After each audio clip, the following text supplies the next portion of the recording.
Judul cerita, Demi Ayah, Ku Menikahi Pria Vegetatif. Setahun kemudian aku hamil, ibu mertua hendak menggunduli dan menghanyutkanku ke sungai, namun suamiku tiba-tiba bangun dan mengucapkan satu kalimat yang membuat seluruh keluarga terpaku.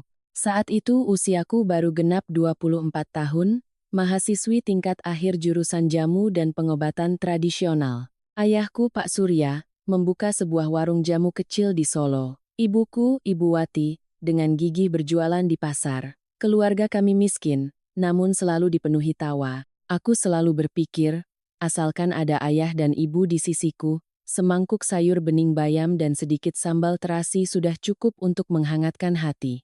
Namun, hanya dalam satu malam, segalanya runtuh. Seorang rekan bisnis menipu ayahku untuk menandatangani surat jaminan utang sebesar 10 miliar rupiah. Ketika kasus itu terungkap, sang rekan melarikan diri, sementara ayahku harus menghadapi ancaman penjara. Rumah kecil kami di kampung ditempeli surat sita dari bank, ibuku pingsan berkali-kali, aku bersimpuh di depan sajadah, menangis sambil berdoa. Ya Tuhan, biarlah hamba yang menanggung beban ini, lindungilah ayah. Tapi apalah dayaku, seorang mahasiswi yang akan lulus, untuk membayar utang 10 miliar, di saat paling putus asa, muncullah Ibu Ratna Wijaya. Beliau adalah pemilik perusahaan herbal besar di Jakarta yang pernah mengenal ayahku dalam sebuah seminar jamu nasional. Beliau berbicara terus terang, dengan suara tenang yang membuat jantungku berdebar kencang. Jika kamu setuju menjadi menantuku, saya akan melunasi seluruh utang 10 miliar itu. Kamu hanya perlu merawat putraku, Bima Prakoso, sampai ia meninggal. Aku tertegun. Putranya itu, kudengar menjadi korban kecelakaan lalu lintas dan sudah hidup dalam kondisi vegetatif selama lebih dari setahun. Seluruh negeri bersimpati, sementara kedua orang tuanya yang sudah menua berusaha mempertahankan hidup sang anak dengan segala cara. Aku tak percaya dengan apa yang kudengar, menjadi menantu dari seseorang yang telah kehilangan kesadarannya. Menikahi pria yang tak bisa melihat, tak bisa bicara, tak bisa memanggil namaku. Namun jika aku menolak, ayahku akan mendekam di penjara, dan ibuku akan mati karena kesedihan. Malam itu, aku duduk sendiri di beranda. Hujan gerimis mengetuk atap seng, setiap tetesnya seolah memukul jantungku. Aku teringat tatapan lembut ayah, tangan kasar ibu, aku teringat impian sederhanaku. Setelah lulus, aku akan membuka klinik jamu sendiri, menjalani hidup yang tenang. Tapi impian itu hancur saat aku membubuhkan tanda tangan di atas surat perjanjian nikah. Pernikahan dilangsungkan dengan sunyi pada suatu pagi musim gugur di Jakarta, tanpa alunan musik, tanpa gaun pengantin putih, tanpa ucapan selamat, hanya aku dalam balutan kebaya berwarna gading, berdiri di hadapan para sesepuh keluarga Wijaya, menundukkan kepala menerima status baru dengan hati yang berat. Ibu Ratna menatapku, suaranya sedingin es. Mulai hari ini, kau adalah menantu keluarga Wijaya, istri dari Bima Prakoso. Aku tidak butuh cintamu, aku hanya butuh kau menjaga nama baik keluarga ini. Aku menunduk dan menjawab lirih, saya mengerti, Bu. Ibu mertuaku tak menoleh lagi, hanya melirik sekilas, lalu memberi isyarat pada kepala pelayan untuk mengantarku ke paviliun dalam, tempat Bima terbaring. Ruangan itu besar, tirai putih menutupi jendela, aroma antiseptik dan rempah-rempah berbaur di udara. Di tengah ruangan ada sebuah ranjang besar, tempat pria yang baru saja kusebut suami terbaring diam, wajahnya pucat, bibirnya kering dan pecah-pecah. Aku berdiri terdiam sejenak, lalu dengan lembut menggenggam tangannya yang dingin dan kaku. Pada saat itu, aku tak tahu harus memanggilnya apa, suami atau orang asing. Aku berbisik seolah pada diriku sendiri. Mas Bima, saya Ayu Lestari. Mulai hari ini, saya akan merawat Mas. Apapun yang terjadi, saya tidak akan meninggalkan Mas. Tak ada jawaban, hanya suara mesin infus yang menetes teratur, seolah menghitung setiap detik waktu yang kering. Hari-hari berikutnya, aku mulai belajar beradaptasi dengan kehidupan baru. Bangun pukul 5 pagi, meracik jamu, menyeka tubuhnya, mencatat denyut nadinya, lalu turun ke dapur menyiapkan sarapan untuk seluruh rumah. Ibu Ratna sangat jarang bicara, tapi tatapannya selalu mengawasi dengan dingin. Para pelayan di rumah berbisik-bisik di belakangku. Dia itu kan cuma istri kontrak, menikah demi uang. Setiap kali mendengarnya, aku hanya bisa menelan air mata. Aku tidak menikah karena uang, aku menikah untuk menyelamatkan ayah. Tapi pembelaan apa yang cukup untuk membersihkan tatapan hina itu? Suatu malam, saat aku baru saja menyelimuti Bima, Ibu Ratna masuk. Ia berdiri di ambang pintu, menatapku dari ujung rambut sampai ujung kaki, lalu berkata singkat, "Ingat baik-baik, jangan pernah berharap pada Bima untuk mengubah nasibmu. Dia bisa hidup sampai hari ini adalah karena berkah keluarga ini. Kau hanya perlu menjalankan tugasmu, itu saja." Aku menunduk pelan. "Baik, Bu. Saya mengerti." Ia berbalik pergi, meninggalkan aroma parfum mahal yang samar. Tinggallah aku, sendirian dengan suara angin yang meniup jendela dengan dingin. Malam itu, aku duduk di samping ranjang suamiku, memegang tangannya sambil menangis tanpa henti. Aku tak tahu apa yang akan terjadi di masa depan. Tapi aku tahu, sejak menandatangani surat itu, hidupku tak lagi punya jalan untuk kembali. Aku, seorang gadis muda, telah resmi menjadi istri seorang pria tanpa kesadaran. Dan sejak saat itu, hidupku memasuki hari-hari yang tak ubahnya neraka dalam sangkar emas. Pagi pertama di kediaman mewah keluarga Wijaya, aku terbangun sebelum mentari sempat menyelinap melalui tirai. Kamar yang luas terasa dingin, tak ada kokok ayam, tak ada aroma asap dapur seperti di kampung. Di sini semuanya sunyi senyap, baik yang hidup maupun yang terbaring tak bergerak. Aku berjingkat menuruni tangga, melihat meja makan yang sangat panjang, dihiasi aneka hidangan mewah, sup sarang burung walet, kaviar, roti panggang keemasan, tapi tak ada yang menyentuhnya. Hanya Ibu Ratna yang duduk di ujung meja dengan postur kaku, memegang koran pagi. Aku menyapa dengan sopan, "Selamat pagi, Bu." Beliau hanya mengangguk kecil tanpa mengangkat wajah. Sesaat kemudian, barulah ia berkata dengan nada datar, "Pelayan akan menyiapkan makananmu. Kau hanya perlu berada di samping Bima, jangan ikut campur urusan lain." Aku mengangguk, mencoba tersenyum tipis. "Baik, Bu. Saya mengerti." Jawaban itu mengingatkanku pada pesan ayah, "Jadi menantu, sabar saja ya, Nak. Tuhan pasti sayang." Tapi mungkin aku tak menyangka kesabaran ini akan berlangsung begitu lama dan tak berujung. Setelah sarapan, aku naik ke kamar merawat Mas Bima. Setiap kali mengganti handuk untuk menyeka tubuhnya, aku selalu berusaha melakukannya dengan lembut. Meskipun ia tidak bereaksi, aku tetap berbisik, "Mas tahu tidak? Hari ini Jakarta gerimis, loh. Saya buatkan air jahe hangat ya. Aromanya menenangkan sekali." Tak ada yang menjawab, hanya tetesan infus yang teratur. Tapi anehnya, aku merasa lebih tenang saat berbicara dengannya seperti itu. Siang hari, Ibu Ratna memanggilku ke ruang tamu. Aku baru saja duduk, belum sempat merasa nyaman, sudah mendengar ia berkata lugas. "Ingat, kau tidak boleh keluar rumah tanpa izin. Aku tidak mau ada gunjingan bahwa menantu keluarga Wijaya berkeliaran di jalanan." Aku menjawab lirih. "Baik, Bu." Tatapannya melirikku, dingin dan tajam. Lalu ia menoleh pada kepala pelayan, Mbak Tini, seorang wanita berusia 50-an, berwajah ramah, namun pendiam. "Mulai sekarang, Mbak Tini bertanggung jawab mengawasi kegiatan Ayu. Laporkan semuanya padaku." Mendengarnya, hatiku mencelos. Aku tahu aku sedang diawasi dengan ketat. Seorang menantu hanya dalam nama, di dalam rumah mewah yang tak ubahnya penjara. Sore harinya, aku pergi ke taman belakang untuk memetik beberapa lembar daun sirih dan jahe segar untuk air mandi suamiku. Taman itu luas, ditanami berbagai jenis tanaman obat berharga, ginseng, serai, kunyit. Tiba-tiba aku berpikir, jika ayahku melihat ini, pasti ia akan sangat senang. Saat sedang membungkuk, sebuah suara pria terdengar dari belakang. "Oh, ini menantu baru kita?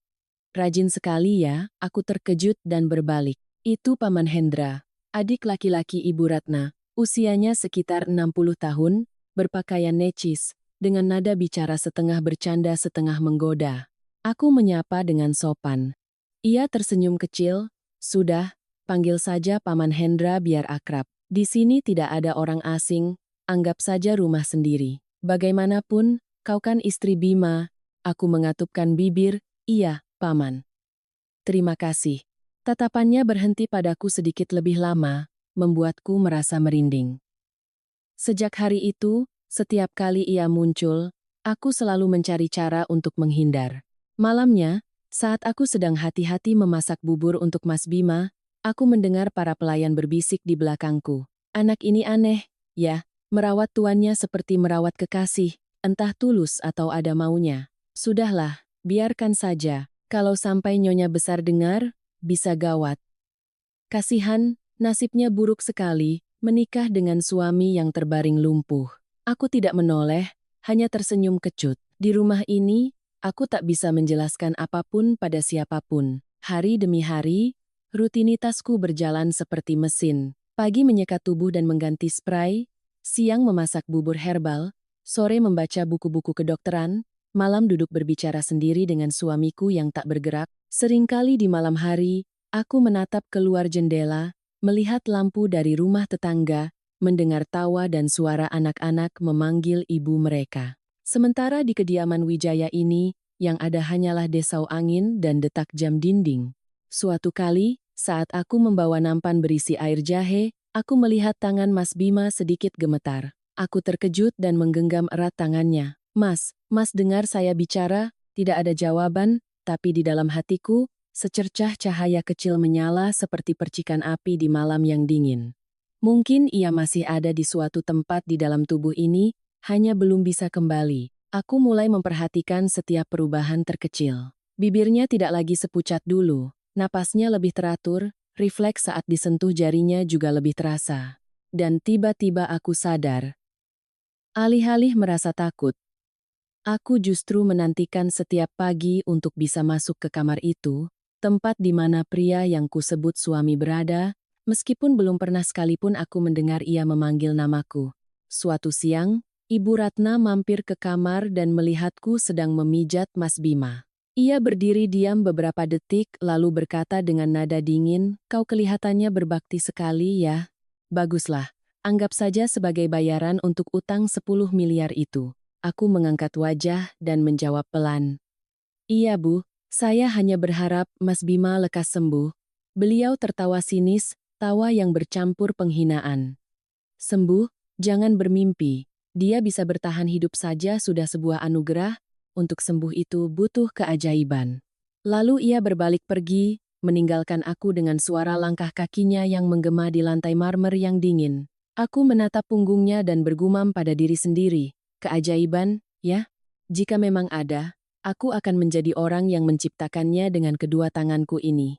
Malam itu, Jakarta diguyur gerimis. Aku duduk di samping Mas Bima, menceritakan tentang bubur kacang hijau yang biasa ibuku buat setiap kali cuaca menjadi dingin. Aku bicara banyak sekali, meskipun hanya aku yang mendengar.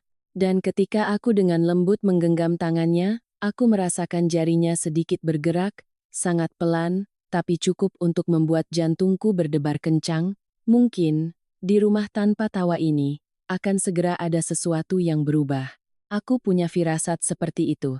Jika ada yang bertanya padaku apa hal yang paling menakutkan dalam hidup ini, aku akan langsung menjawab.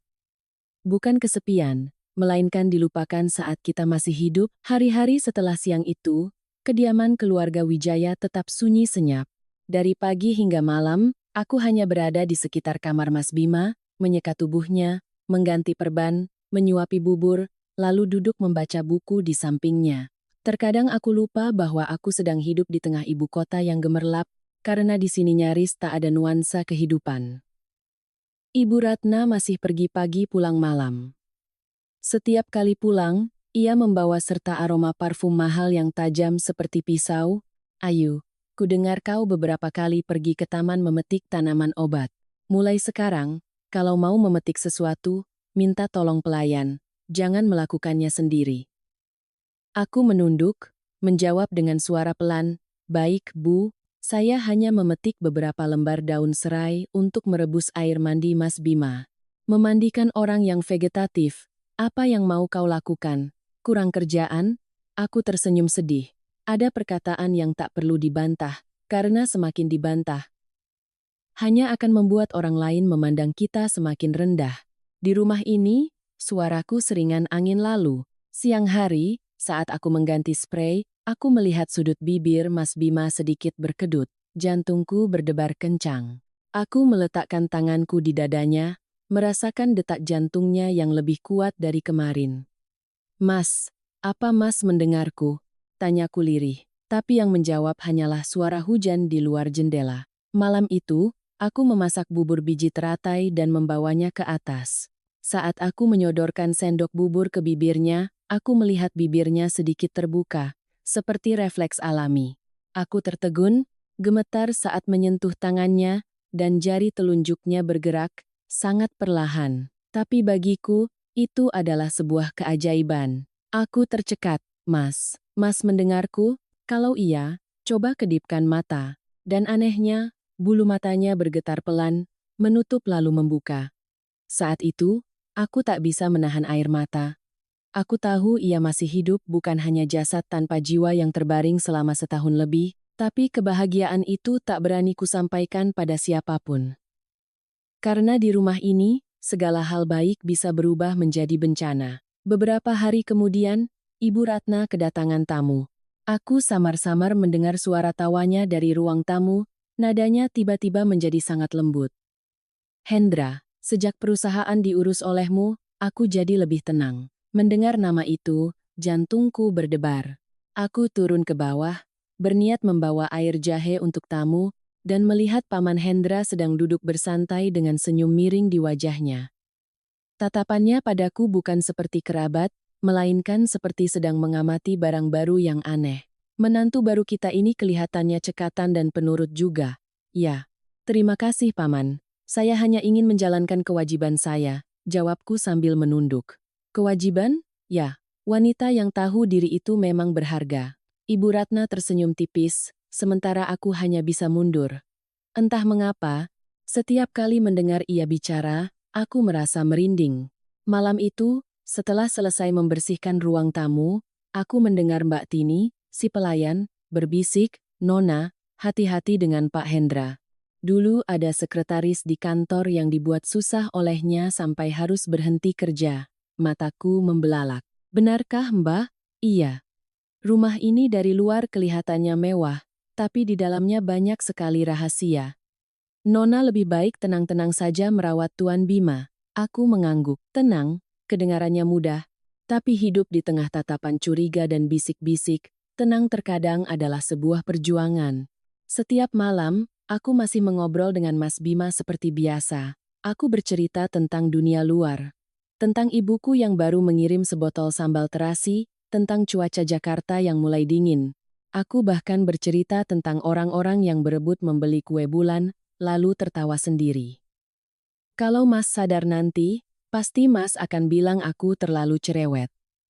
Setelah itu aku terdiam, tapi sepertinya keheningan di antara kami perlahan berubah.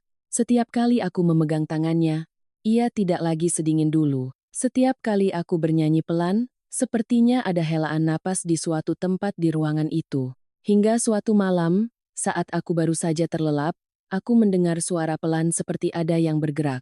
Aku terlonjak bangun, jantungku berdebar kencang. Tirai jendela sedikit bergoyang, tapi ruangan tetap sunyi. Aku pikir aku salah dengar, dan hendak berbaring lagi, ketika tiba-tiba tangan Mas Bima dengan lembut menggenggam pergelangan tanganku. Aku terperanjat, melihat matanya terbuka sangat sedikit. Tatapannya sayu, tapi penuh kehidupan. Ia tak bisa bicara, hanya memberi isyarat agar aku diam. Aku gemetar, antara takut dan bahagia, air mata mengalir deras. Ia memberi isyarat agar aku tidak memanggil siapapun, lalu dengan pelan melepaskan tanganku, dan kembali memejamkan mata seolah tak pernah sadar. Aku duduk di sana sepanjang malam, hatiku kalut. Keesokan paginya, aku tetap merawatnya seperti biasa. Tapi sejak hari itu, caraku memandangnya telah berubah. Ada secercah harapan, sebuah keyakinan yang aneh. Aku mengerti pria itu sedang menyembunyikan sesuatu, dan mungkin aku sendiri akan terseret ke dalam rahasia itu. Meskipun aku belum tahu apa yang menanti di depan, kebahagiaan atau malapetaka, rumah itu tetap sunyi, tapi dalam keheningan itu, aku tahu ada jiwa yang sesungguhnya perlahan kembali. Sejak malam tangan Mas Bima menggenggam pergelangan tanganku, hatiku seperti terbakar. Meskipun di luar aku tetap berpura-pura tenang, di dalam hati aku tahu ia sudah sadar, ia belum bisa bicara, belum bisa berdiri, tapi ia mendengarku. Dan itu saja sudah cukup memberiku alasan untuk terus hidup. Aku mulai memperhatikan setiap perubahan kecil. Setiap pagi, aku membuka jendela agar sinar matahari masuk, lalu perlahan bercerita padanya tentang taman di luar. Hari ini pohon serai berbunga loh. Kalau di kampungku, kata orang, bunga serai mekar itu pertanda musim akan berganti. Sepertinya Jakarta akan segera dingin, Mas. Begitulah aku terus berbicara, meskipun ia tetap terbaring diam. Tapi aku bisa merasakan, setiap kali aku bercerita, matanya bergerak sedikit di balik kelopak matanya. Aku menerapkan semua yang pernah kupelajari. Aku presur, pijat, dan akupunktur ringan di titik-titik meridian utama. Awalnya Ibu Ratna melarang, jangan macam-macam, kalau terjadi apa-apa, apa kau bisa tanggung jawab? Aku tersenyum, saya hanya ingin otot-ototnya tidak kaku, Bu. Sebenarnya, aku tahu persis apa yang kulakukan. Aku percaya jika sirkulasi darah dan energi Ki bisa terjaga, dikombinasikan dengan akupunktur yang tepat, sarafnya akan pulih sedikit demi sedikit. Dan aku benar. Sore itu, saat aku sedang menusukkan jarum di titik Hegu di tangannya, tiba-tiba aku mendengar detak jantungnya berdebar lebih kencang. Detaknya jelas, dalam, dan mantap. Aku tertegun, air mata menetes. Aku menggenggam tangannya dengan gemetar. Mas, saya dengar. Jantung Mas berdebar kencang sekali. Aku menunduk, menempelkan telingaku di dadanya. 1, 2, 3. Setiap detak terdengar jelas, tak salah lagi. Aku tertawa sementara air mata masih mengalir. Perasaan itu seolah aku baru saja menarik seseorang kembali dari ambang kematian. Sejak hari itu, aku merawatnya lebih telaten. Setiap pagi memasak bubur biji teratai, siang memasak sayur oyong, sore menyeduh teh jahe. Malamnya, aku duduk membacakan cerita untuknya. Aku bicara begitu banyak sampai suatu hari aku bercanda, kalau Mas tidak cepat bangun, bisa-bisa saya jadi penyiar radio. Dan sepertinya ia benar-benar mendengarnya. Suatu malam, saat aku baru saja sampai pada bagian sedih dari sebuah novel, aku mendengar helaan napas pelan. Aku terkejut dan melihat ke atas, bibirnya bergerak-gerak sangat kecil, seolah mencoba mengatakan sesuatu. Aku mendekatkan telingaku. Mas bilang apa? Jangan menangis. Suaranya serak dan lemah, tapi jelas. Aku terpaku, lalu menangis terseduh-seduh. Selama berbulan-bulan dalam keheningan, ini pertama kalinya ia bisa bicara, meskipun hanya 2 kata.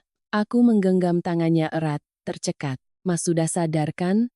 Terima kasih, Mas. Terima kasih, Tuhan. Ia hanya mengangguk pelan, matanya masih sayu tapi penuh emosi. Tiba-tiba hatiku terasa hangat. Seperti belum pernah kurasakan sebelumnya. Sejak saat itu, aku diam-diam membantunya berlatih gerak. Siang hari saat ada orang, ia masih berpura-pura terbaring diam. Malam tiba, aku menarik tirai, mengunci pintu, dan membantunya duduk. Awalnya ia gemetar hebat, keringat membasahi bajunya. Aku memegang erat bahunya, sambil menopang dan berbisik, "Tidak apa-apa, Mas. Bersandarlah padaku." Pelan-pelan saja, ia berusaha bangkit, berpegangan pada lenganku. Perasaan itu, tangan seorang pria yang benar-benar hidup, membuatku terharu. Aku melihat di matanya ada sesuatu yang penuh rasa terima kasih dan tekad. Suatu malam setelah latihan, ia berbisik, "Jangan beritahu siapapun, termasuk ibuku." "Kenapa, Mas?" Tanyaku. Karena aku belum bisa membiarkan mereka tahu, masih banyak hal yang belum selesai. Aku menatapnya, melihat di matanya ada ketakutan dan luka yang dalam. Aku mengangguk, aku janji, tapi apapun yang terjadi, aku akan ada di sisimu. Ia mengatupkan bibir dan tersenyum tipis, senyum pertama yang kulihat sejak menjadi istrinya. Pada saat itu, aku sadar, mungkin aku telah jatuh cinta padanya. Cinta yang datang diam-diam, tanpa kata-kata. Hanya saja setiap kali melihatnya meringis kesakitan, aku lupa akan lelahku, hanya berharap ia merasa lebih baik. Malam hari saat ia terlelap, aku masih duduk di samping ranjang, menempelkan telinga ke dadanya untuk mendengar detak jantungnya, seolah untuk mengingatkan diriku bahwa ia benar-benar hidup. Kamar yang tadinya dingin, kini seolah memiliki kehangatan. Rumah tanpa tawa itu mulai terdengar suara-suara baru. Suara sendok beradu dengan mangkuk bubur, suara derit kursi kayu, dan juga suara detak jantungnya yang berdegup kencang seolah tak pernah melemah. Tapi aku tak menyangka, justru detak jantung itulah yang kelak akan mengguncang seluruh keluarga Wijaya. Malam itu hujan, Jakarta basah kuyup, angin menghantam-hantam jendela kaca. Aku baru saja meletakkan jarum akupunktur ketika mendengar suara ketukan pelan di jendela. Awalnya kukira itu angin, tapi kemudian sebuah bayangan berdiri dalam cahaya remang-remang dari lampu tidur. Aku tertegun, itu Mas Bima, sedang berdiri. Bukan duduk, bukan berbaring, tapi berdiri tegak dengan tangan berpegangan erat pada kusen jendela. Aku ternganga, jantungku seolah berhenti berdetak. Mas, aku tergagap, ia berbalik, matanya tajam namun lelah. Tangannya memberi isyarat agar aku diam. Ayu, jangan takut. Aku sudah sadar. Tapi kau tidak boleh memberitahu siapapun, termasuk ibuku. Suaranya serak dan lemah, tapi jelas. Aku gemetar, antara senang dan cemas. Air mata mengalir begitu saja. Ya Tuhan Mas, Mas sudah bisa berdiri, kukira. Ia tersenyum tipis, senyum yang lembut sekaligus sedih. Aku tahu, aku melihatmu menangis. Aku mendengar ceritamu setiap hari. Aku mendengar semuanya, tapi aku harus berpura-pura. Aku bingung, kenapa? Ia duduk di kursi, menghela napas pelan, matanya menatap ke kehampaan yang samar. Karena jika mereka tahu aku sudah sadar, aku akan benar-benar mati. Kalimat itu membuatku merinding. Aku melihat sekeliling kamar, lampu kuning memantulkan bayangan di dinding, seolah ada ratusan mata yang mengawasi. Ia mulai bercerita, suaranya berat dan lambat. Kecelakaan tahun lalu bukan karena remblong, seseorang sengaja memotong kabelnya. Mobil itu jatuh ke jurang, sopirnya tewas di tempat. Sementara aku selamat, tapi dalam keadaan koma. Saat aku sadar, aku tahu ada yang ingin menyingkirkanku untuk merebut perusahaan. Jika aku menunjukkan diriku, mereka akan melakukannya sampai tuntas. Siapa? Siapa yang melakukannya? Tanyaku dengan suara gemetar. Ia menatapku lama, lalu menjawab singkat, Paman Hendra. Seluruh tubuhku terasa dingin. Nama itu, pria yang selalu tersenyum ramah, yang selalu memanggilku menantu yang baik. Aku tak bisa percaya, tapi, Paman kan keluarga, Mas. Darah daging pun terkadang bisa saling mengkhianati. Ayu, keserakahan mengubah manusia menjadi iblis. Ia menunduk, suaranya tercekat.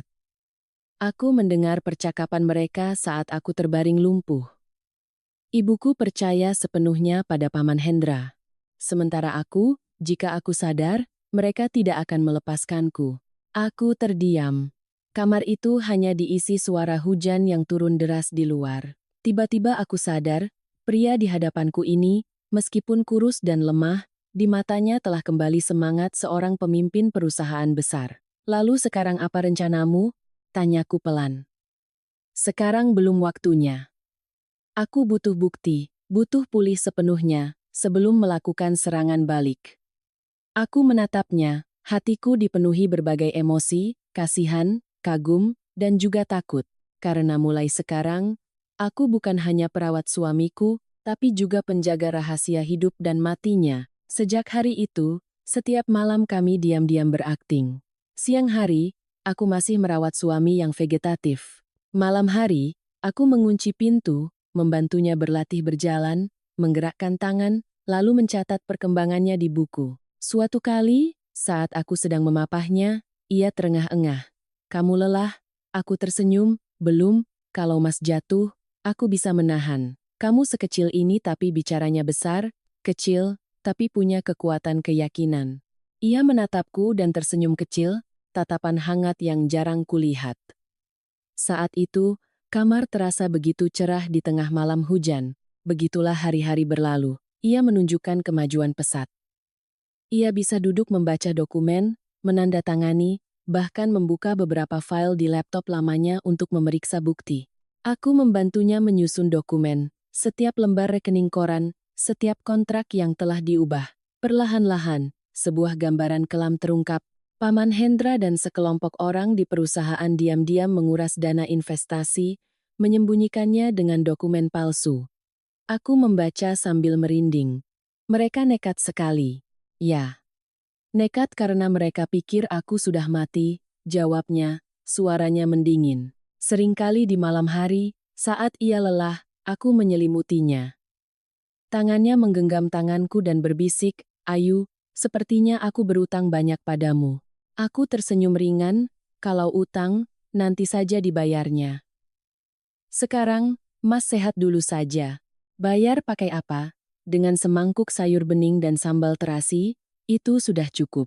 Ia tertawa, suara tawanya serak tapi hangat, menyebar ke seluruh ruangan. Sudah lama sekali aku tidak mendengar tawa sungguhan di rumah ini. Malam yang lain, saat aku sedang membersihkan meja, tiba-tiba ia menggenggam tanganku, suaranya serius. "Kalau aku tidak selamat dari masalah ini, kau harus segera pergi dari sini. Jangan percaya siapapun, termasuk ibuku. Jangan bicara yang tidak-tidak, Mas, aku serius. Di rumah ini, hati manusia sulit ditebak. Kau sudah membantuku, aku tidak mau kau ikut terseret." Aku menatapnya, tercekat. "Mas tahu tidak? Dulu aku pikir hidupku sudah berakhir sejak menjadi menantu di sini. Tapi sekarang, aku merasa tidak apa-apa. Asalkan Mas hidup, itu sudah cukup bagiku."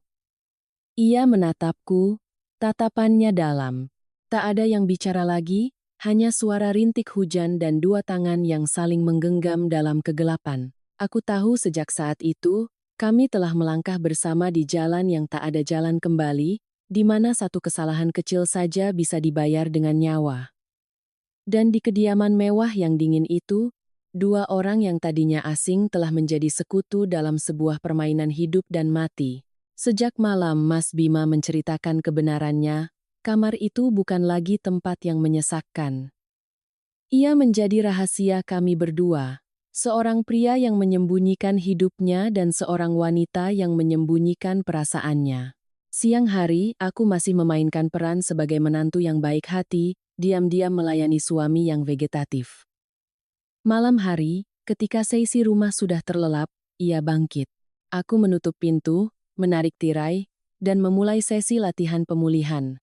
Terkadang ia belum bisa berdiri tegak, lalu terjatuh menimpaku. Kami berdua tertawa kecil, takut suara kami terdengar keluar. Lambat laun, tawa itu menjadi satu-satunya hal yang hangat di tengah rumah yang dingin. Ia sering memanggilku pelan, "Ayu. Kalau bukan karenamu, mungkin aku tidak akan bisa bertahan sampai hari ini." Aku menjawab ringan, "Mas ini berlebihan. Yang kuat itu kan Mas. Aku ini hanya tukang merebus air dan memasak bubur." "Ya, bubur buatanmu itu yang menyelamatkan nyawaku." Mendengarnya berkata begitu, aku tersenyum, tapi hatiku terasa sedikit perih. Setiap kali ia tersenyum, aku merasa ia begitu dekat sekaligus begitu jauh, seolah di antara kami ada dinding tak kasat mata bernama status. Suatu sore, Ibu Ratna tiba-tiba masuk ke kamar. Aku sedang menyeka tubuhnya, dan buru-buru menyembunyikan beberapa lembar kertas tulisan Mas Bima di bawah bantal. Beliau melirikku dan bertanya dengan tajam, "Sedang apa kau?" "Saya sedang mencatat suhu dan denyut nadi Mas Bima, Bu." "Mencatat sebanyak itu untuk apa? Memangnya dia bisa sadar?" Aku tersenyum dan berkata pelan, "Saya percaya keajaiban itu masih ada, Bu." Ibu Ratna menatapku tajam lalu berbalik pergi, suaranya sinis. "Kau boleh percaya, tapi aku lebih percaya orang mati hidup lagi daripada Bima bisa sembuh." Setelah ia pergi, aku menoleh menatap Mas Bima. Ia masih memejamkan mata, berpura-pura pingsan. Aku menghela napas dan berbisik, "Mas dengar sendiri, kan? Ibu sepertinya tidak percaya keajaiban." Ia membuka mata dan tersenyum tipis, "Karena itulah aku membutuhkanmu." Malam-malam musim dingin mulai datang, begitu dingin hingga tanganku pecah-pecah, tapi aku tetap menyeduh air jahe dan mengompresnya dengan handuk hangat. Suatu kali ia meraih tanganku dan menempelkannya di pipinya. "Sedingin ini kenapa kau masih terjaga bersamaku?" "Karena Mas belum bisa tidur, mana berani aku tidur duluan." Kami saling pandang lalu tersenyum bersama. Senyum yang ringan, tapi terasa hangat sampai ke dalam hati. Kadang-kadang ia bercerita tentang hari-harinya di kantor, rapat-rapat yang menegangkan, perjalanan dinas ke daerah terpencil di mana ia bertemu penduduk miskin yang meminta obat. Suaranya saat itu terdengar hangat, membuatku lupa bahwa ia pernah menjadi seorang direktur. Aku hanya melihatnya sebagai seorang pria baik hati dengan hati yang tulus, lalu ia berbisik, "Ayu, kalau semua ini sudah selesai, aku ingin memulai dari awal. Bukan di dunia bisnis, tapi membuka pusat herbal untuk membantu petani menanam tanaman obat yang berkualitas." Aku tertawa, kedengarannya seperti impian ayahku. "Kalau kalian bertemu, pasti cocok sekali. Kalau begitu, semakin ada alasan bagiku untuk berjuang hidup." Aku tidak berkata apa-apa, hanya menatapnya lama. Di dalam hatiku, sebuah keyakinan diam-diam tumbuh, keyakinan bahwa pria ini akan bangkit, tidak hanya untuk membalas dendam, tapi untuk hidup lebih baik. Suatu malam saat aku sedang mencatat, ia mendekat, suaranya pelan, "Ayu, aku harus minta tolong padamu." "Ada apa, Mas?" "Tolong salin semua data di hard disk ini ke USB. Jangan sampai ada yang tahu. Ini adalah bukti-buktinya." Tanganku gemetar, tapi aku tetap mengangguk. Malam itu, aku duduk berjam-jam di depan laptop, tegang dan takut ketahuan. Setiap kali ada suara, aku terlonjak kaget. Ketika bar kemajuan akhirnya menunjukkan tulisan 100% completed, aku bisa bernapas lega. Aku menoleh dan melihat ia berdiri di sudut ruangan menatapku, tatapannya penuh rasa terima kasih dan kasihan. "Kerja bagus, mulai sekarang, kita adalah sekutu," ia berkata sambil mengulurkan tangannya. Aku meletakkan tanganku di tangannya. Terasa hangat, mantap, dan sedikit bergetar. Aku tersenyum. "Kalau begitu, Mas harus pegang janji. Sekutu tidak boleh saling mengkhianati. Kalau Mas mengkhianatiku, biarlah petir menyambar." Kami berdua tertawa pelan, tawa yang larut dalam angin malam. Tapi mungkin itu adalah suara paling tulus yang pernah kudengar sejak masuk ke rumah ini. Hari-hari berikutnya, kami terus hidup dalam dua dunia paralel. Siang hari berakting, suami yang lumpuh dan istri yang baik hati. Malam hari, kami menjadi dua orang yang sehati dalam kegelapan. Semakin hari aku semakin memahaminya, semakin menyayanginya. Terkadang aku duduk memperhatikannya menulis. Cahaya lampu menimpa wajahnya yang tirus. Aku bertanya pada diri sendiri, jika hari itu bukan karena utang 10 miliar, akankah aku bertemu dengannya? Tak ada yang menjawab pertanyaan itu, tapi di hatiku sudah ada jawabannya. Karena terkadang takdir tidak memberi kita pilihan, melainkan memberi kita kesempatan untuk memahami hati kita sendiri. Dan aku mengerti, aku bukan lagi sekadar istri kontrak. Aku telah menjadi orang yang menemaninya melewati kegelapan ini.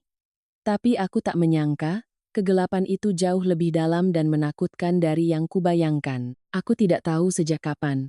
Merawat Mas Bima bukan lagi sebuah kewajiban, melainkan kebahagiaan kecilku setiap hari. Mungkin sejak ia tersenyum untuk pertama kalinya. Mungkin sejak aku mendengar detak jantungnya. Atau mungkin, sederhananya, aku sudah menyayanginya sejak tak ada seorang pun yang percaya ia akan hidup. Hari-hari musim dingin di Jakarta tahun itu terasa menusuk tulang. Pagi hari aku menyeduh secangkir jahe hangat, mengambil handuk hangat untuk mengompres tangannya. Ia duduk bersandar di kursi, wajahnya sudah lebih merona, matanya tajam dan jernih. "Kalau Mas sembuh total, sepertinya aku akan kehilangan pekerjaan," aku berkata sambil bercanda. "Kenapa begitu?" "Karena sudah tidak ada yang perlu dirawat lagi, harus cari pekerjaan lain." Aku berencana mempekerjakanmu sebagai istri sungguhan," ia berkata dengan santai. Wajahku memerah, hampir saja menjatuhkan handuk. "Mas ini bicara apa, sih?" Ia tertawa.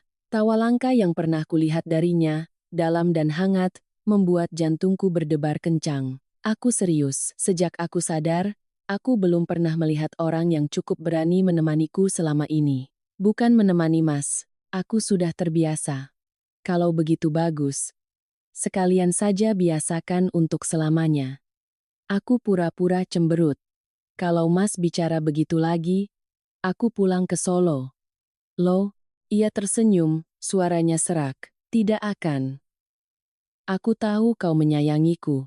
Aku membuang muka, menyembunyikan senyum di balik rambutku. Tapi memang benar, aku menyayanginya. Sayang pada caranya berusaha berjalan selangkah demi selangkah, sayang pada tatapannya setiap kali meringis kesakitan, sayang pada ketegarannya yang diam-diam dalam diri orang yang pernah dianggap mayat hidup itu. Cinta kami bersemi di tengah malam-malam sunyi, hanya ada suara angin di luar jendela dan cahaya lampu kuning yang redup. Setelah setiap sesi latihan berjalan, ia biasanya duduk di kursi kayu, sementara aku meletakkan bantal di punggungnya. Ia menyuruhku duduk diam, katanya ia ingin mendengar aku bercerita. Aku bercerita macam-macam, dari ibuku yang menanam bawang di halaman, sampai di kampungku sekarang orang-orang suka makan nasi ketan merah sepanjang bulan puasa. Kadang aku bercerita hal-hal sepele seperti, Mas tahu tidak? Di kampungku orang percaya siapa yang makan bubur kacang hijau di awal tahun, akan beruntung sepanjang tahun. Wah, kalau begitu aku harus makan beberapa mangkuk. Tidak bisa, harus aku yang masak baru manjur. Oh, kalau begitu aku lebih percaya padamu daripada dukun. Kalimat itu membuatku tertawa, sementara ia hanya menatapku, tatapannya begitu lembut. Di tengah kediaman mewah yang besar, dua orang duduk berhadapan membicarakan hal-hal sepele, tapi rasanya lebih hangat dari tungku arang. Suatu kali saat ia sedang berlatih berjalan di dalam kamar, tiba-tiba pintu terbuka. Ibu Ratna berdiri di sana, tatapannya tajam. Aku terlonjak. Jantungku serasa berhenti berdetak. Tapi untungnya, Mas Bima sempat duduk, berpura-pura seolah baru saja terpeleset. Aku tergopoh-gopoh menghampiri dan menopangnya. Ibu, ibu masuk kapan? Masih bertanya. Aku dengar suara gaduh, makanya aku kesini. Kalau sampai dia jatuh dan mati, siapa yang tanggung jawab? Aku menunduk dan berbisik, saya hanya sedang menyeka tubuh Mas Bima, Bu. Menyeka tubuh kok suaranya seperti menarik kursi dan menjatuhkan barang? Maaf, Bu. Saya tidak sengaja. Saya minta maaf. Ibu Ratna menatapku tajam, matanya seolah menembus setiap helaan napasku, lalu berbalik pergi. Jaga bicaramu. Rumah ini bukan tempatmu berbuat seenaknya. Setelah ia pergi, aku terduduk lemas. Jantungku masih berdebar kencang. Ia menggenggam tanganku dan berbisik. Kamu takut? Masih bertanya. Kalau tadi, Mas tidak sempat duduk, mungkin aku sudah diusir. Tidak apa-apa, aku akan melindungimu. Melindungi dengan cara pura-pura lumpuh? Iya, aku lumpuh, tapi aku masih bisa mengejarmu. Aku tertawa, memukul pelan bahunya. Mas ini bicaranya seperti gombalan di TikTok saja. Ia pura-pura menghela napas. Yah, mungkin aku tertular sisi romantismu. Tawa kami pecah lalu mereda dalam keheningan yang lembut. Saat itu, aku tahu dengan jelas, di antara kami bukan lagi rasa kasihan atau terima kasih, melainkan sebuah perasaan yang nyata. Aku pernah mendengar orang berkata, ketika dua jiwa yang kesepian bertemu, mereka akan menemukan cahaya mereka sendiri. Sekarang aku percaya. Malam itu aku duduk di ranjang, menggenggam tangannya, mendengar detak jantungnya yang teratur. Di luar hujan gerimis, angin meniup kusen jendela dengan desisan pelan. Ia berbisik, Ayu, kalau ada kehidupan selanjutnya, aku berharap bisa bertemu denganmu saat aku masih menjadi orang normal. Kenapa bicara kehidupan selanjutnya? Kehidupan ini saja belum selesai. Iya. Tapi di kehidupan ini aku terlalu banyak berutang padamu. Kalau utang, bayar saja pelan-pelan. Jangan sampai tidak bayar. Ia tertawa dan meremas tanganku. Tawa itu pelan, tapi menggema di hatiku selamanya. Dalam kegelapan rumah yang dingin, cinta kami seperti lampu minyak, lemah tapi tetap menyala. Meskipun angin bertiup kencang, tapi aku tak tahu, hanya beberapa hari kemudian, badai yang sesungguhnya akan datang, menyapu semua kehangatan yang kami coba bangun, karena kebahagiaanku akan diuji dengan ujian terbesar dalam hidupku. Bulan Februari tahun itu, Jakarta mulai berangin, hawa dingin menyelinap melalui setiap celah pintu, tapi hatiku terasa hangat. Mas Bima sudah bisa berjalan beberapa langkah sambil berpegangan pada dinding, sementara aku tersenyum cerah seolah baru menyaksikan keajaiban. Mas hebat sekali, sungguh, berkat pelatih yang galak. Ia berkata sambil menyeka keringat di dahinya. Aku memberinya handuk, menatap wajahnya yang tirus dengan perasaan yang sulit digambarkan, kasihan, bangga, dan bahagia. Kami seperti dua rekan satu tim yang berhasil melewati pertempuran yang tak seorang pun percaya akan kami menangkan. Tapi kebahagiaan itu tak berlangsung lama. Suatu pagi aku merasa mual dan pusing, makan apapun rasanya ingin muntah. Mbak Tini, si pelayan, menatapku cemas. Nona Ayu, mungkin Nona harus coba pakai tes pack. Tes pack apa Mbak? Ya, tes kehamilan. Apalagi, aku tersenyum kecut, mengira ia bercanda. Tapi kemudian, ketika garis kedua muncul di alat tes itu, aku tertegun. Jantungku berdebar antara bahagia dan panik. Bayi ini datang seperti keajaiban, bukti cinta kami, tapi sekaligus menjadi bom waktu di rumah ini. Malamnya aku berbisik pada Mas Bima. Ia terdiam cukup lama, lalu menggenggam erat tanganku. Anak kita, kan? Iya. Aku takut sekali Mas, kalau ibu tahu, ia meremas tanganku lebih kuat. Tidak apa-apa. Aku akan melindungi kau dan anak kita. Tapi sekarang, jangan biarkan siapapun tahu. Aku mengangguk, air mataku jatuh di tangannya, tapi hidup tak memberi kami waktu untuk bersiap. 2 hari kemudian, Ibu Ratna menemukan botol suplemen yang kusembunyikan di laci. Ia mengambilnya dan mengerutkan kening. Kenapa kau minum ini? Ini kan vitamin untuk wanita hamil? Aku terkejut, wajahku pucat pasi. Beliau membanting botol itu ke lantai, suaranya melengking. Kau hamil? Dengan siapa? Teriakan dengan siapa? Menggema seperti petir. Aku gemetar, mencoba berkata, dengan Mas Bima, Bu, saya bersumpah. Sumpah apa? Bima sudah terbaring lumpuh setahun, tidak bisa bergerak. Kau mau menipu siapa? Teriaknya. Suara teriakan itu begitu menusuk telinga. Mbak Tini yang berdiri di luar pun ketakutan tak berani masuk. Aku sudah tahu. Perempuan miskin sepertimu, berlagak ingin naik kelas. Kau tidur dengan siapa Jawab, aku menangis tersedu-sedu dan berlutut. Saya tidak melakukan kesalahan apapun Bu. Saya bersumpah demi Tuhan. Diam. Kau pikir keluarga ini mudah dibodohi? Tepat pada saat itu, Paman Hendra muncul. Ia pura-pura terkejut tapi matanya menyiratkan kepuasan. Kak, ada apa ini? Dia hamil di luar nikah, teriak Ibu Ratna. Tidak mungkin, desis Paman Hendra, lalu menatapku dengan tatapan kasihan palsu. Ayu, sebaiknya kau jujur saja. Siapa yang melakukannya? Paman akan bantu selesaikan. Aku tertegun. Ia sedang mencoba menyudutkanku. Aku mengerti. Jika aku mengatakan yang sebenarnya bahwa bayi ini adalah anak Mas Bima, itu berarti membongkar rahasia pemulihannya. Tapi jika aku diam, mereka akan menggunakan keheninganku untuk menghukumku. Ibu Ratna menggebrak meja. Mulai hari ini kau dilarang keluar kamar. Aku akan menyuruh orang melakukan tes DNA. Kalau bukan anak Bima, aku akan mengusirmu dari rumah. Tidak akan kubiarkan kau membawa perut kotor itu kemanapun. Aku terduduk di lantai, air mata membasahi bajuku.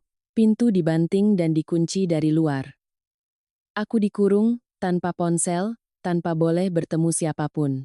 Malam tiba, aku duduk meringkuk di dekat jendela, menatap lampu jalan yang jauh, hatiku penuh ketakutan. Aku merindukan Mas Bima, merindukan tangannya yang menggenggamku, merindukan kata-katanya, aku akan melindungi kau dan anak kita.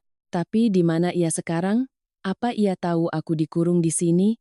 Aku menempelkan tangan ke perutku, berbisik, Nak, maafkan ibu. Ibu tidak akan membiarkan siapapun menyakitimu. Di luar, angin menderu seolah tangisan malam. Aku mendengar langkah sepatu yang sangat pelan di koridor, seseorang sedang berdiri di luar pintu, menguping. Aku menahan napas. Langkah kaki itu berhenti sejenak, lalu menjauh. Aku tidak tahu apakah itu Ibu Ratna, Paman Hendra, atau orang lain, tapi aku tahu badai yang sesungguhnya sedang mendekat. 3 hari dikurung di kamar, aku hanya hidup dari beberapa mangkuk bubur dingin dan air putih. Cahaya di luar jendela terasa begitu jauh. Aku tak tahu jam berapa, hari apa.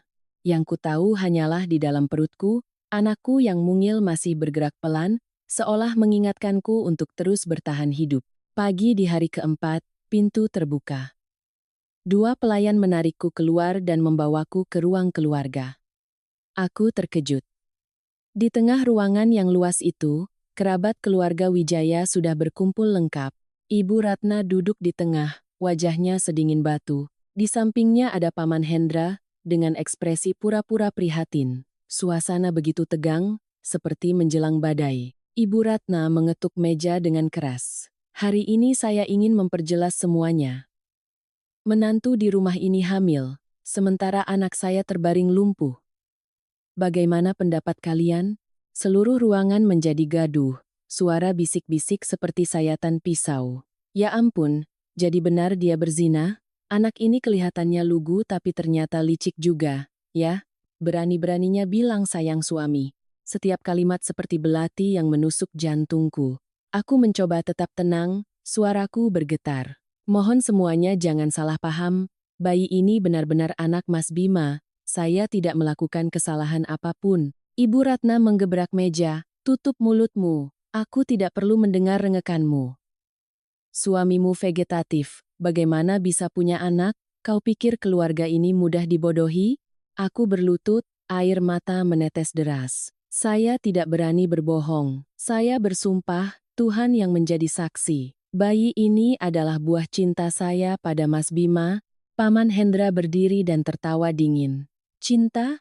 Lucu sekali. Kau mau menggunakan perasaan untuk menutupi dosamu? Atau kau mau bilang orang vegetatif itu punya kekuatan sihir? Seluruh ruangan tertawa terbahak-bahak. Aku mengepalkan tangan, air mata terus mengalir, tercekat tak bisa berkata-kata. Ibu Ratna menatapku.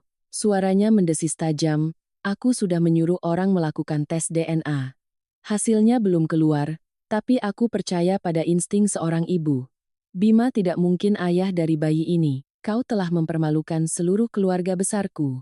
Lalu ia memberi isyarat, dua pelayan maju, hendak menarikku keluar. Aku panik dan memohon, Ibu, mohon izinkan saya bicara. Saya tidak bersalah, saya tidak selingkuh. Mohon percaya pada saya sekali ini saja. Percaya padamu, aku sudah bodoh sekali saat menikahimu, sekarang aku tidak akan sebodoh itu lagi. Suara ibu mertuaku seperti cambuk yang membuat seluruh tubuhku gemetar. Paman Hendra mendekat, suaranya pelan. Ayu, Paman sarankan jujur saja. Kau masih muda, kalau berbuat salah ya akui saja. Kakakku mungkin masih memberimu kesempatan. Tapi kalau sampai masalah ini besar dan melibatkan polisi, hidupmu akan sengsara. Aku mengangkat kepala, menatap lurus ke arahnya. Mataku penuh ketakutan dan curiga. Maksud Paman apa? Paman mau memaksaku mengakui kejahatan yang tidak kulakukan? Salah atau tidak itu tergantung padamu, tapi lihatlah sekeliling. Siapa yang percaya padamu? Aku menoleh ke semua orang. Mereka semua menunduk, menghindari tatapanku. Tak ada satupun yang bersuara. Keheningan itu lebih kejam dari penghinaan. Tepat saat itu Ibu Ratna berdiri. Cukup. Perempuan ini tidak pantas berada di rumah keluarga Wijaya. Mulai hari ini, potong semua uang sakunya, kurung dia. Tunggu hasil tes DNA. Jika benar seperti dugaanku, aku akan mengusirnya dari sini, tidak akan kubiarkan dia membawa nama keluarga Wijaya sehari pun lagi. Aku jatuh terduduk di lantai, Mbak Tini yang berdiri di sudut ruangan wajahnya pucat pasi. Nyonya, dia sedang hamil. Mohon kasihanilah. Siapa yang mengizinkanmu bicara? Bentak Ibu Ratna. Bawa dia pergi. Dua pelayan kembali mendekat, hendak menarikku pergi. Aku meronta, suaraku pecah. Saya tidak mau pergi kemanapun. Saya harus bertemu Mas Bima. Saya harus melihat suami saya. Suamimu? Ibu Ratna tertawa sinis. Orang vegetatif itu, dia bahkan tidak tahu apa yang sedang kau lakukan. Aku berteriak, Ibu salah. Mas Bima masih hidup, dia mendengarku bicara setiap hari. Dia tidak akan membiarkan aku difitnah seperti ini. Seluruh ruangan hening seketika. Tatapan Ibu Ratna sedikit goyah, ada kilatan panik, lalu segera kembali dingin. Kau bilang apa tadi? Aku terdiam. Aku keceplosan. Jika aku bicara lebih lanjut, Semua rencana yang Mas Bima sembunyikan selama ini akan hancur. Aku menggigit bibir, menunduk dalam-dalam. Saya salah bicara, Bu, maksud saya, arwahnya akan melindungi saya. Ibu Ratna menyipitkan mata. Kau mau menakutiku dengan hantu? Tawa hina terdengar di seluruh ruangan. Aku tak bisa berkata apa-apa lagi, hanya bisa memeluk perutku, air mata terus mengalir. Di tengah caci maki itu, tiba-tiba aku mendengar langkah kaki cepat dari koridor. Sebuah bayangan mendekat, pintu terbuka lebar.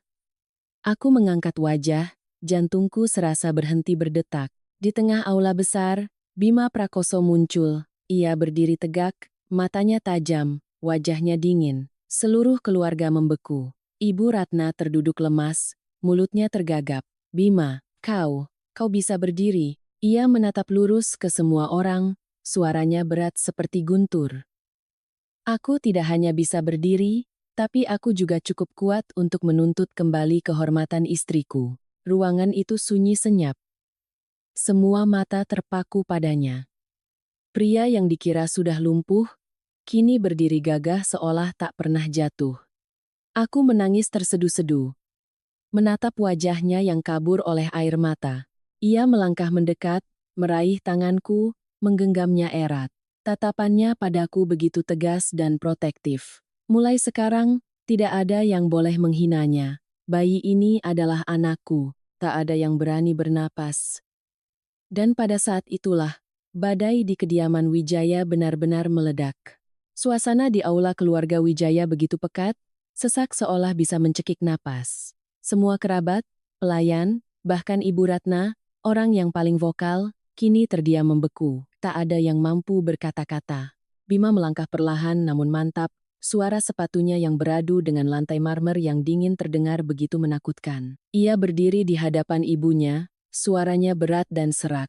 Setiap katanya seperti paku yang menancap. Bu, aku belum mati. Dan bayi di dalam kandungan Ayu adalah anakku. Ibu Ratna mundur, wajahnya pucat pasi, matanya bergetar tak percaya. Tidak, tidak mungkin. Dokter bilang kau vegetatif, kau tidak mungkin. Dokter tidak salah, Bu. Tapi mungkin yang salah adalah orang-orang yang membuatku jadi seperti ini. Ia berbalik, tatapan matanya yang tajam mengarah lurus pada Paman Hendra. Benarkan, Paman? Suasana pecah. Paman Hendra membeku beberapa detik, lalu segera memasang kembali wajah tenangnya. Bima, kau bicara apa? Paman ikut senang kau sudah sadar. Kenapa menatap Paman seperti penjahat? Paman tahu lebih baik dari siapapun. Kalau bukan karena Paman, aku tidak akan terbaring lumpuh selama setahun. Seluruh ruangan menjadi gaduh. Ibu Ratna mencengkeram pegangan kursi, suaranya bergetar. Bima, apa yang kau katakan? Paman Hendra yang mengurus perusahaan, yang merawatmu selama ini. Ibu, Bima menatap lurus ibunya. Aku tahu ibu menyayangiku, tapi kasih sayang ibu telah dimanfaatkan oleh orang lain. Ia mengeluarkan sebuah USB kecil dari sakunya. Di dalam sini ada salinan seluruh dokumen keuangan perusahaan. Aku menemukannya di hard disk lama yang Paman Hendra kira sudah dihapus bersih. Ada pengeluaran fiktif, kontrak palsu, dan juga perintah transfer uang ke luar negeri atas nama perusahaan kita. Wajah Paman Hendra memucat, bicaranya tergagap. Kau, dapat dari mana benda itu? Dari laptopku sendiri, yang Paman suruh orang untuk membobolnya tapi belum sempat menghapus memori penyimpanannya. Bima menyambungkan USB itu ke layar besar di aula. Serangkaian dokumen, gambar, video, dan bahkan rekaman suara muncul. Suara dalam rekaman itu terdengar jelas, suara Paman Hendra. Rem mobilnya harus dibuat rusak dengan rapi, jangan sampai ada yang curiga. Setelah dia mati, perusahaan otomatis jatuh ke tangan kita. Seluruh ruangan seperti meledak. Ibu Ratna terkejut, wajahnya pucat pasi. Tidak mungkin. Hendra, katakan sesuatu. Kak, jangan percaya dia. Dia mengada-ada. USB itu palsu. Bima tersenyum sinis. Kalau palsu, kenapa pihak bank mengonfirmasi data ini cocok dengan rekening koran? Dan rekaman CCTV yang memperlihatkan mobilku dirusak remnya di garasi pabrik. Apa itu juga palsu? Ia menekan tombol lain, Layar menampilkan video buram yang memperlihatkan dua pria, salah satunya adalah Paman Hendra, sedang diam-diam merusak rem mobil. Suasana hening senyap. Beberapa kerabat berdiri, berseru, "Ya Tuhan, itu benar-benar Pak Hendra, tidak bisa dipercaya, Paman mencelakai keponakannya sendiri." Paman Hendra bangkit, mencoba merebut USB dari tangan Bima, tapi ditahan oleh petugas keamanan. Bima menatapnya, suaranya sedingin es. "Kalau bukan karena orang-orang tak bersalah di sekitarku, aku sudah membiarkanmu mati seperti caramu menginginkanku mati." Ibu Ratna terduduk lemas, air mata mengalir. "Bima, kenapa kau tidak memberitahu ibu lebih awal?" "Karena jika aku bicara lebih awal, aku tidak punya cukup bukti. Aku harus berpura-pura lumpuh agar mereka lengah." Ia menoleh ke arahku, menggenggam tanganku erat. "Dan istriku, aku minta maaf telah membiarkanmu difitnah. Aku tahu kau tidak akan pernah melakukan hal yang bertentangan dengan nuranimu." Aku menangis. Seluruh tubuhku gemetar. Aku ingin mengatakan sesuatu tapi tenggorokanku tercekat. Seluruh kerabat keluarga Wijaya kini hanya bisa menatap, antara kaget dan malu. Sirene mobil polisi terdengar di luar gerbang. Pintu terbuka, dua polisi masuk, berjalan lurus ke arah Paman Hendra. "Kami memiliki surat perintah penangkapan sementara untuk Bapak Hendra Wijaya atas dugaan keterlibatan dalam kasus penganiayaan berencana dan penggelapan aset perusahaan Wijaya Herbal." Wajah Paman Hendra menjadi kelabu, seluruh tubuhnya gemetar. Ia menoleh ke Ibu Ratna, "Kak, kau lebih percaya dia daripada aku?" Ibu Ratna mengangkat wajah, air mata membasahi pipinya. "Aku percaya pada karma." Dua polisi membawa Paman Hendra pergi. Suara borgol yang terkunci terdengar dingin. Tapi bagiku, itu adalah suara keadilan. Bima menoleh padaku dan berbisik, "Sudah selesai, Ayu. Semuanya sudah berakhir." Aku menatapnya, air mata berbaur dengan senyuman. Ibu Ratna terduduk lemas di kursi. Tangannya yang gemetar menyentuh bahuku. "Ayu, ibu minta maaf, nak, ibu salah." Aku menunduk dan berkata pelan, "Ibu tidak perlu minta maaf. Aku hanya berharap keluarga kita bisa kembali damai." Badai telah berlalu, meninggalkan rumah yang berantakan. Tapi di tengah reruntuhan itu, ada satu hal yang pasti, cinta dan kebenaran telah hidup kembali bersama orang yang dikira telah mati. Setelah polisi membawa Paman Hendra pergi, kediaman Wijaya diliputi keheningan panjang yang menakutkan. Tak ada yang berani bicara, hanya suara rintik hujan di luar dan hawa dingin yang menyelinap masuk, seolah mengingatkan bahwa setiap dosa pada akhirnya harus dibayar. Bima masih berdiri di sana, tangannya menggenggam tanganku dengan kuat dan tenang. Aku menatapnya, pria yang pernah terbaring tak berdaya selama setahun, kini berdiri gagah di tengah tatapan terkejut. Aku merasa bangga, kasihan, dan lega. Ia menoleh pada ibunya, suaranya tenang. "Bu, aku tidak menyalahkan ibu. Tapi mohon, lihatlah dengan jelas siapa yang hampir menghancurkan keluarga ini."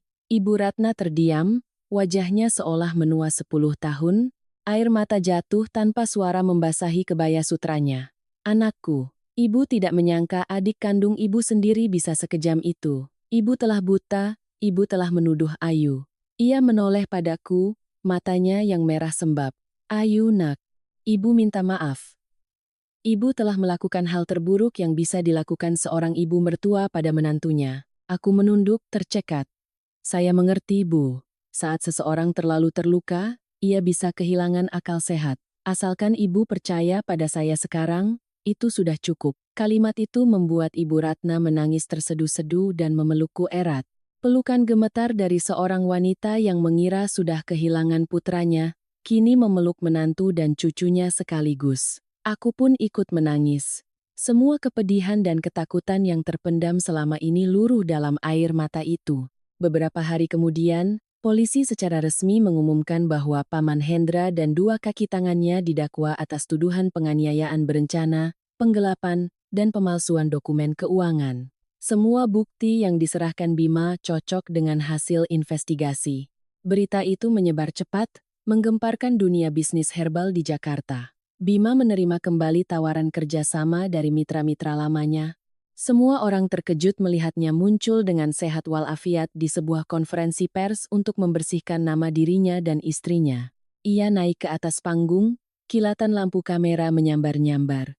Saya, Bima Prakoso, yang dianggap telah hidup dalam kondisi vegetatif selama lebih dari setahun, dengan ini menegaskan bahwa istri saya, Ayu Lestari, sama sekali tidak bersalah. Tanpa dia, mungkin hari ini saya tidak akan berdiri di sini. Tepuk tangan membahana, aku berdiri di belakang panggung, air mata mengalir, tanganku terkepal. Ia mengangkat kepala menatap lurus ke kamera.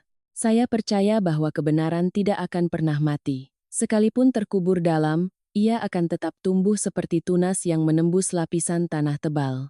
Seluruh ruangan hening sejenak, lalu meledak dalam tepuk tangan yang panjang.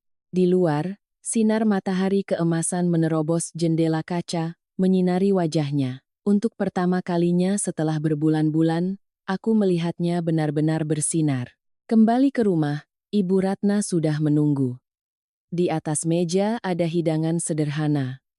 Semangkuk sayur bening, sepiring sambal terasi, lalapan, dan pepes tahu. Semua masakan kampung yang sederhana, yang dulu pernah ia remehkan. Ayu, ibu tidak bisa memasak masakan barat yang mewah, tapi ibu tahu kau suka masakan ini. Makanlah bersama ibu, ya. Aku terharu dan berbisik, terima kasih, Bu. Asalkan ibu mau makan bersama saya, ini adalah hidangan terenak. Beliau mengambilkan sepotong pepes untukku, suaranya bergetar. Ibu kira kau menikah karena uang, ternyata justru kau yang menyelamatkan nyawa anak ibu. Kalau Tuhan itu ada, pasti ia sangat menyayangi ibu karena telah mengirimmu ke rumah ini. Aku menggenggam tangannya dan menjawab pelan. Saya percaya, Bu, siapa yang tulus hatinya, pada akhirnya akan disayang Tuhan.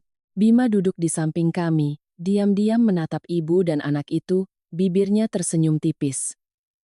Ia menambahkan sayuran ke piringku dan berbisik. Lihat kan, akhirnya aku punya dua wanita yang memasak untukku. Aku meliriknya. Iya, tapi keduanya juga punya hak menyuruhmu mencuci piring. Seluruh meja tertawa, tawa yang menggema di rumah yang tadinya hanya diisi air mata. Tawa itu begitu nyata dan jernih.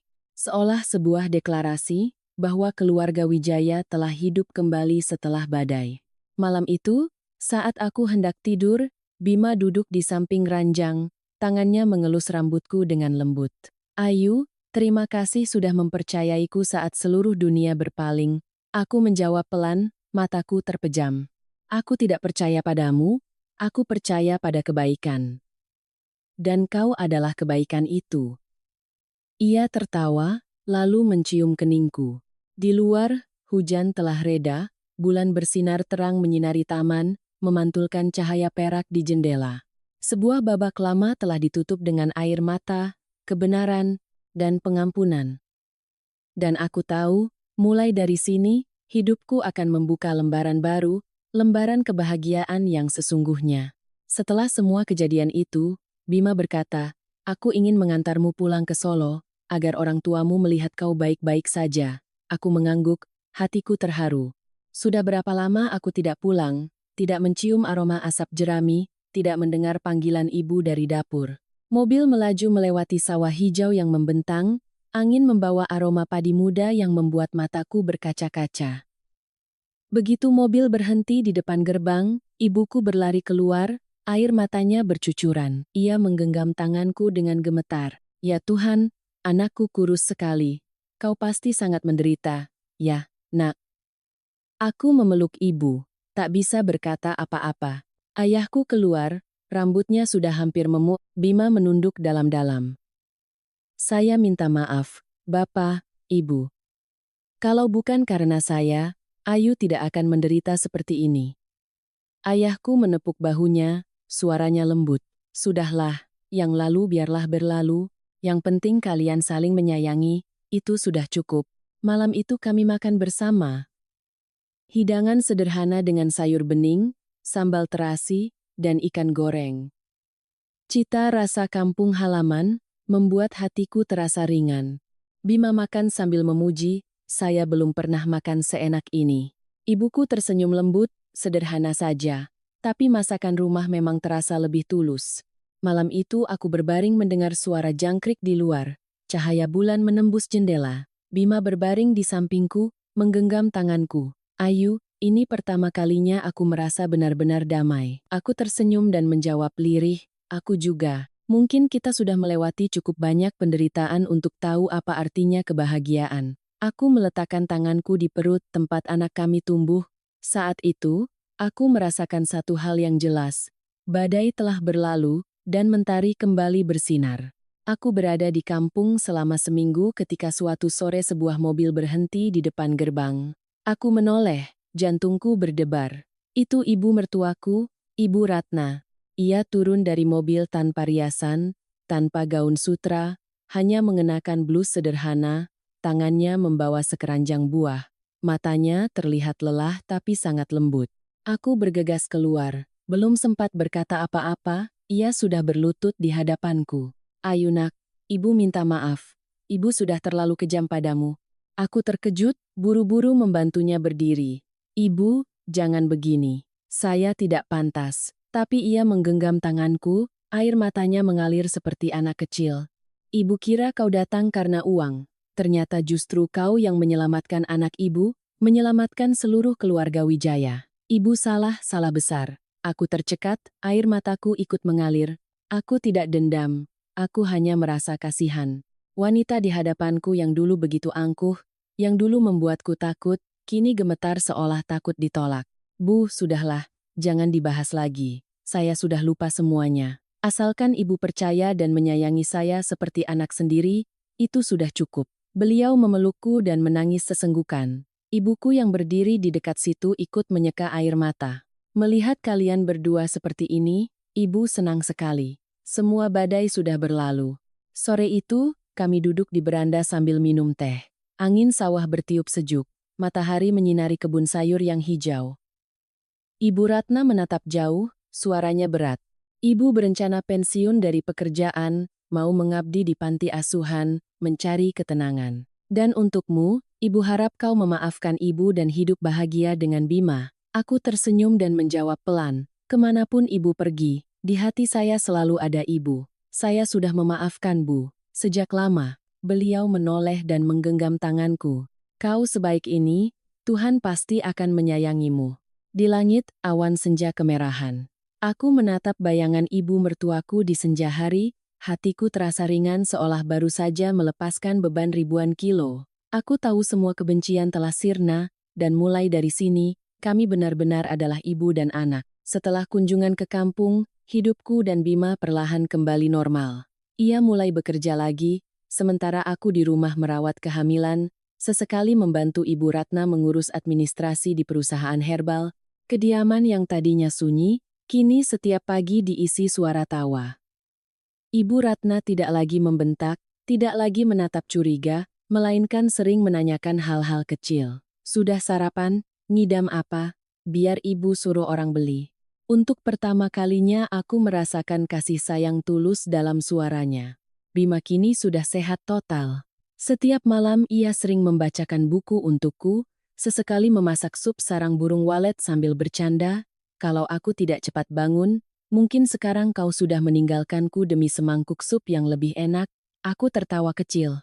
Enak atau tidaknya kan tergantung siapa yang masak. Sore hari aku sering ke taman belakang memetik sayuran. Ibu Ratna menemaniku menanam kembali beberapa rumpun serai, kunyit, dan jahe. Beliau berkata, hidup manusia itu seperti tanaman obat, harus pahit dulu baru bisa menyembuhkan. Berkatmu, nak, ibu jadi tahu rasa manis setelah pahit itu seperti apa. Mendengarnya, aku terharu. Aku bukan lagi orang asing di rumah ini. Suatu hari, Bima membawaku ke kantor. Ia berdiri di tengah ruang rapat dan memperkenalkanku pada semua orang. Ini adalah istri saya, orang yang membantu saya berdiri kembali, baik secara harfiah maupun kiasan. Seluruh ruangan bertepuk tangan, wajahku memerah, sementara ia hanya tersenyum, matanya penuh kebanggaan. Malamnya saat pulang, ia duduk di sampingku dan berbisik. Aku ingin membuka kembali usaha herbal, menggabungkan keahlian ayahmu dengan keahlian ibuku. Kita akan membuat jamu berkualitas untuk membantu orang miskin. Aku menatapnya, Hatiku hangat. Aku setuju. Itu cara terbaik untuk berterima kasih pada kehidupan. Di luar, angin musim semi berhembus lembut, aroma bunga melati samar-samar tercium. Aku tahu, setelah badai, kedamaian adalah hal yang paling berharga. Dan mungkin, aku sedang menjalani hari-hari terindah dan terdamai dalam hidupku. Waktu berlalu secepat awan. Setahun setelah kejadian itu, aku melahirkan anak kembar laki-laki yang tampan. Seluruh rumah larut dalam kebahagiaan. Bima menamai mereka Satya dan Budi, dua nama sederhana yang mengandung pesan yang selalu ia ingatkan.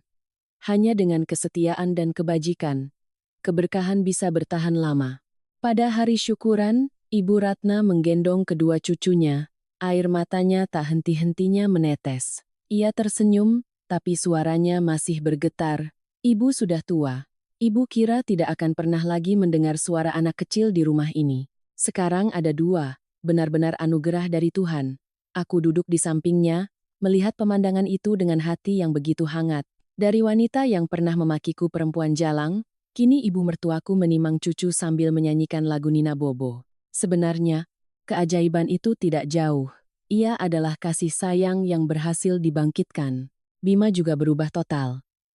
Ia jarang bicara soal pekerjaan, lebih banyak menghabiskan waktu di rumah. Pagi hari ia sendiri yang membuatkan susu untuk anak-anak, malam hari membacakan dongeng untuk mereka. Terkadang ia menoleh dan menggodaku, aku lihat anak-anak ini keras kepala dan cerewet sepertimu. Aku tertawa, mirip aku itu berkah buat mereka. Kalau mirip Mas, mungkin nanti juga jadi orang yang sabar. Kami berdua tertawa. Tawa-tawa kecil seperti itu adalah hal yang pernah kuimpikan selama bertahun-tahun.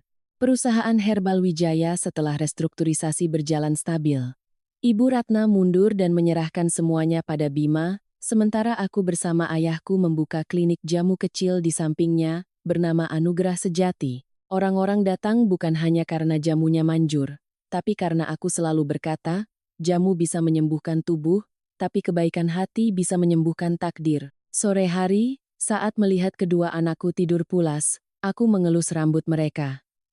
Memikirkan perjalanan yang telah kulalui, aku pernah menahan malu, direndahkan, disalahpahami, tapi tanpa hari-hari itu, aku tidak akan mengerti nilai kebahagiaan hari ini. Hidupku ternyata adalah sebuah pelajaran tentang kesabaran, pengampunan, dan cinta yang tulus. Dan aku percaya, kasih sayanglah yang telah menciptakan keajaiban. 2 tahun berlalu sejak semua badai mereda. Rumah keluarga Wijaya kini selalu dipenuhi tawa. Ibu Ratna masih punya kebiasaan bangun pagi untuk berdoa, siangnya memasak bubur untuk cucu, sorenya ke kebun memetik sayur. Melihatnya yang begitu lembut dan sederhana, tak ada yang akan menyangka ia adalah wanita yang pernah begitu angkuh dan dingin. Bima masih sama, perhatian dan lembut.